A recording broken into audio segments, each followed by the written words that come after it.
आलमीन वस्सलातु वस्सलामु अला सय्यिदिल अंबिया'i वल मुरसलीन अम्मा बअद फ़अऊज़ु बिल्लाहि मिनश शैतानिर रजीम बिस्मिल्लाहिर रहमानिर रहीम इन्नद-दीना इंदल्लाहिल इस्लाम सदक़ल्लाहुल अलीयुल अज़ीम।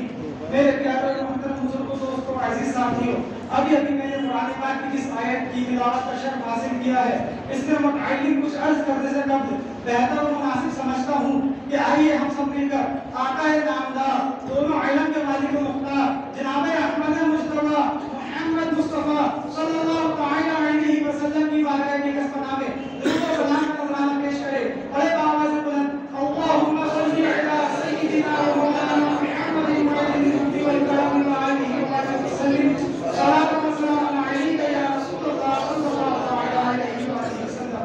मेरे प्यारे अजीज साथियों, अभी मैंने जिस कुरान पाक की आयत की तिलावत का शर्फ हासिल किया था, इन्नद-दीना इंदल्लाहिल इस्लाम, इसका तर्जुमा कंजुल ईमान में इमाम अहले सुन्नत फरमाते हैं कि बेशक अल्लाह के नजदीक इस्लाम ही दीन है। इससे हमें ये मालूम हुआ मेरे अजीजों कि अल्लाह तबारक व तआला के नजदीक मकबूल दीन सिर्फ और सिर्फ दीन इस्लाम है। तो उस करीम मालिक का हम गुनाहगार बंदों पर कैसा एहसान है अजीज मेरे अजीज साथियों, तो उन्होंने हमें इस दीन में पैदा फरमाया और हम पे एहसान अजीज फरमाया। मगर मेरे अजीज साथियों, एक बात जो मैं आपसे पूछना चाहूंगा, मैं मुझसे ही पूछता हूँ, क्या इस दीन मतीन की कदर अज़मत को हम जानते हैं? अगर ये सवाल हम मुझसे करें तो अक्सर का जवाब ये होगा कि नहीं हम नहीं जानते, इसकी कदर अज़मत को हम नहीं जानते, ना कर पाते हैं। ऐसा क्यों मेरे अजीज साथियों? तो इसके लिए एक कहावत कही जाती है, मैं उसी से अपनी बात की शुरुआत करता हूँ कि घर की मुर्गी दाल बराबर, यानी जो चीज हमें आसानी से मैसर हो जाती है हम उसकी कदर नहीं जानते, हम उसको ज्यादा तवज्जो नहीं देते। और ऐसे हमारे साथ हुआ कि ये दीन मतीन, जो दीन मतीन इतना अजीम है वो हमें आसानी से मिल गया। एक मुसलमान घर में पैदा हो गए, इस्लाम मुसलमान माँ के आशा करने पर के बड़ा हो गए और इस्लाम विरासत में मिल गया। तो हमने दीन मतीन की अज़मत को ना जाना, इस दीन मतीन की अज़मत को जानता है तो हमारे आका अलैहिस्सलातु वस्सलाम की सीरत को पढ़िए, सहाबाए किराम बुजुर्गान दीन की सीरत को पढ़िए, और अगर पढ़ नहीं सकते तो दीनी मजालिस में आके इन बुजुर्गान दीन की सीरत को जानिए कि किस तरह ये दीन मतीन कितनी मुश्किलों से परवान चला और हम तक कितनी मुश्किलों तक पहुंचा। हमें मिल तो गया बहुत आसानी से, मगर हम तक पहुंचा बड़ी मुश्किल से। ये वही दीन है जिसके लिए हमारे आका अलैहिस्सलातु वस्सलाम ने 3-3 दिन के वाक़े रखे और इस दीन की इशाअत तबलीग की। इसी दीन के खातिर सैयदुश शुहदा अमीर हमजा रज़ियल्लाहु तआला अन्हु ने जामे शहादत नोश फरमाई। इसी दीन के खातिर इस्लाम की पहली शहीद खातून हजरत सुमैया रज़ियल्लाहु तआला अन्हा को ज़ेरे नाज़ नेज़ा मारकर अबू जहल ने शहीद कर दिया। और इसी दीन के खातिर हजरत बिलाल रज़ियल्लाहु तआला अन्हु को तपती धूप में गरम रेत पर लेटा दिया जाता और मुतालबा किया जाता कि इस्लाम को छोड़ दो। मगर कुर्बान जाइए मेरे अजीजों कि हजरत बिलाल रज़ियल्लाहु अन्हु फरमाते अहद अहद यानी अल्लाह एक है, अल्लाह एक है। वैसे तो मेरे अजीज साथियों, इस्लाम की कदर अज़मत को बयान करने वाले बेशुमार वाक़यात है और 3 शामी भाइयों का वाक़या भी आपने बार सुना होगा। मगर फिर भी ईमान की ताज़गी के लिए एक मरतबा सवाल फरमाए हज़रत अल्लामा अबुल फरज अब्दुर रहमान बिन जौज़ी रहमतुल्लाहि तआला अलैह उलूल हिकायत में नक़ल फरमाते हैं कि 3 शामी बहादुर नौजवान घुड़सवार भाई इस्लामी लश्कर के साथ जिहाद पर रवाना हुए। वो काफिले से कुछ अलग होकर चलते और पड़ाव करते और जब तक कुफ्फार उन पर हमला ना करते, जंग में हिस्सा ना लेते, एक मरतबा रोमियों के बहुत बड़े लश्कर ने मुसलमानों के लश्कर पर हमला कर दिया। बहुत सारे मुसलमान शहीद हुए और एक मुतअद्दिद जमात को कैद कर लिया गया। ये बात जब उन 3 बहादुर नौजवानों को पड़ी तो आपस में कहने लगे कि मुसलमानों पर एक बहुत बड़ी परेशानी आ गई है, हमारे लिए लाजिम है कि हम अपनी जानों की परवाह किए बगैर जंग में कूद पड़े। और वो बचे मुसलमानों के पास पहुंचे, उनसे कहने लगे कि तुम पीछे हो जाओ, हमें इनका सामना करने दो, इंशाअल्लाह हम इनके लिए काफी होंगे। ये कहकर वो रोमियों से भिड़ गए और देखते ही देखते रोमी लश्कर को पीछे ढकेल दिया। रोमियों का बादशाह जो ये मंजर देख रहा था, उसने अपने लश्कर में ऐलान किया तो जो इन 3 में से किसी को भी मेरे सामने गिरफ्तार करके लाएगा मैं उसे अपना मुकर्रब सिर सालार बना दूंगा। ये बात सुनकर, ये ऐलान सुनकर रोमी लश्कर ने जाने लगा दी और आखिरकार इन तीनों भाइयों को कैद करने में कामयाब हो गए और बादशाह के सामने पेश किया। बादशाह ने तीनों भाइयों को अपने सामने पाकर कहा, इनसे बढ़कर कोई फर्क नहीं और माले गनीमत नहीं। ये कहकर उन्होंने उन तीनों भाइयों को अपने साथ दारुल सल्तनत कुछ दुनिया ले गया और उनसे कहने लगा कि तुम अगर इस्लाम को छोड़ दो तो मैं तुम्हारी शादी मेरी बेटियों से करा दूंगा और मेरे बाद आने वाली सल्तनत भी तुम्हारी हो जाएगी। मगर कुर्बान जाइए मेरे अजीज साथियों कि वो तीनों भाइयों ने इस्लाम पर साबित करने का मुजाहिरा किया और बादशाह की पेशकश को ठुकरा दी। बादशाह ने हर तरह के हरकत अपनाए मगर वो टस से मस न हुए। इस्लाम पे इस्तेकामत का मुजाहिरा करते हुए इस्तिगासा करने लगे। आका अलैहिस्सलाम को याद करने लगे। बादशाह पूछने लगा दरबारियों से ये क्या कर रहे हैं? तो दरबारी ने कहा ये अपने नबी को याद कर रहे हैं। बादशाह ने उन्हें डराने के लिए ये कहा कि अगर तुमने मेरी बात ना मानी तो मैं 3 बड़े-बड़े तेल के कढ़ाओं के अंदर तेल गरम करके तुम्हें उसमें डाल दूंगा। वो कहने लगे तुझे जो करना है कर ले, हम इस्लाम से नहीं गिरने वाले। बादशाह ने 3 बड़े-बड़े तेल के कढ़ाई बनाए, उसमें 3 दिन तक आग जलाई, खूब तेल गरम किया और हर रोज उन तीनों भाइयों को उस कढ़ाई के पास ले जाता और अपना मुकाबला लगाता। मगर कुर्बान जाइए मेरे अजीज साथियों कि वो तीनों भाई इस्लाम पर साबित करने का मुजाहिरा करते हुए हमेशा बादशाह की ठोकर को ठुकरा देते। बादशाह तीसरे दिन तैश में आ गया और उसने बड़े भाई को उठाकर तेल के कढ़ाई में डलवा दिया। चंद मिनटों के अंदर उसका गोश्त पोष जल गया और हड्डियां जाहिर हो गई। बादशाह ने फिर दूसरे भाई को बुलाया, अपना मुकाबला दोहराया। मगर कुर्बान जाइए मेरे अजीज साथियों इतना सब होने के बावजूद भी वो बहादुर नौजवान इस्लाम को साबित करने का मुजाहिरा करता है।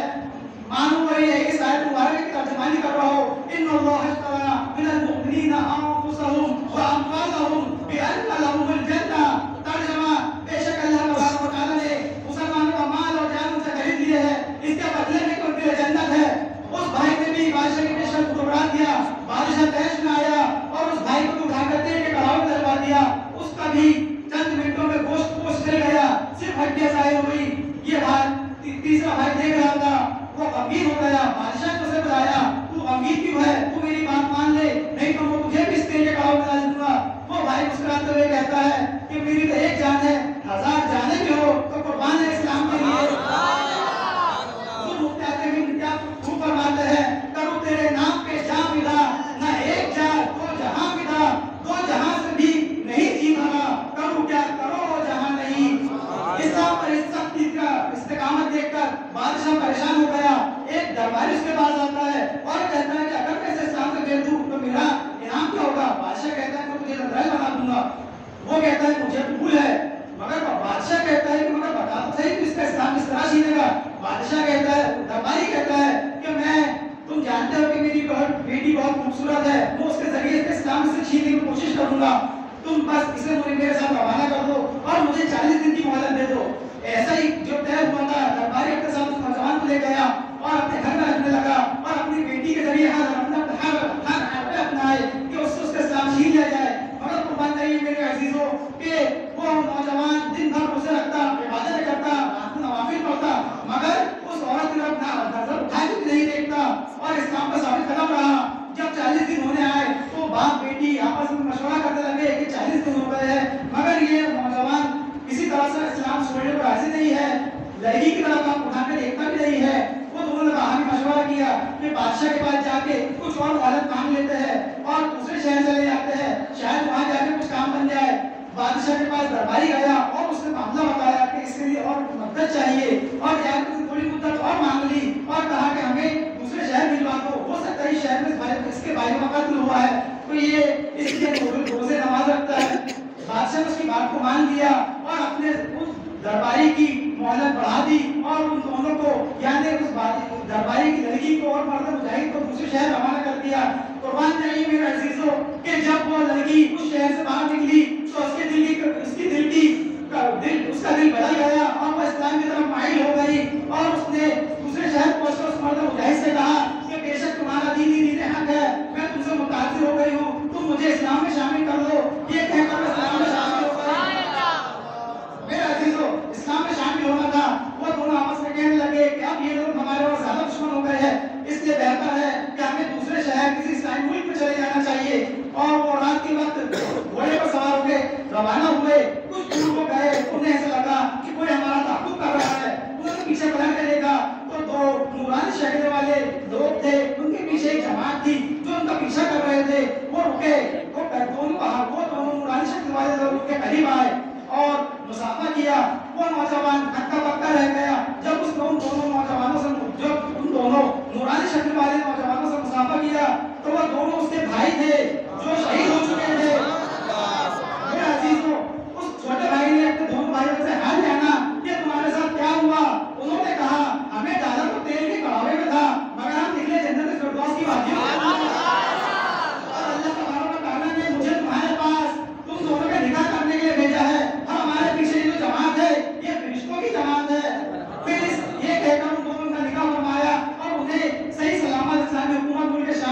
किया।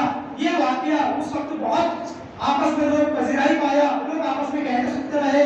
मेरे अजीज साथियों, आप लोगों के नजदीक ये वाकया, ये बयान करने का मेरा एक ही मकसद था कि हम इस्लाम की कदर अज़मत को जाने, और इस दीन की कदर अज़मत को जानना सिर्फ यही होगा कि हम इस दीन को पे सच्चाई से, पुख्तगी से अमल करें, रोजे रखे, नमाज पढ़े, इल्म दीन हासिल करें। और जिस तरह वो बादशाह मलऊन उन तीनों भाइयों का ईमान छीनने के लिए हर तरह के हत्या अपनाता था, उसी तरह आज के दौर में भी उसके चेले घूमते हैं। शैतान जो हमारा बड़ा दुश्मन है वो घूमता है, हर तरह के हत्या अपनाता है।